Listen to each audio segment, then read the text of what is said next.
Typically, when we have an ad hoc analysis that requires us to really dig in, we're going to probably pull that information down from our board platform, pull it into Excel, and then run the analysis kind of manually. With the Board FP&A Agent, we were actually able to skip that step entirely, and we could go ahead and ask the questions and not only get the answers, but have an audit log that showed us exactly how we got to that. That's hours and hours for every single iteration of analysis that we perform. My name is Adam Hancock. I am the head of FP&A at EBSCO Industries. We are a large privately held conglomerate based in Birmingham, but with a presence across the world. I've been very impressed with the Board FP&A Agent, and I think really many of us are already used to interacting with agents or with generative AI, be it Grok or Gemini or ChatGPT, but to be able to have that capability and that function inside of our own EPM platform, using the FP&A Board Agent has been a complete game changer. It's a partner, and so we can have that extra entity in the mix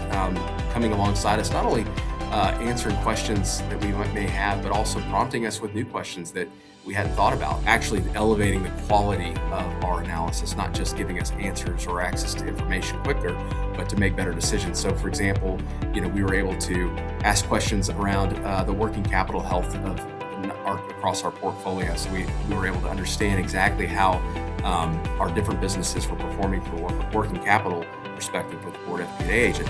Not only did it give us the correct answer, but underneath that answer were actual calculations. So it was synthesizing that data, triangulating between different data sets, and creating the answer for us that we couldn't have just gotten from the system short of us doing the analysis ourselves. So it actually created analysis, which was really impressive. I do think that's the future of agents, will be its ability to understand and weave in the context surrounding the data itself.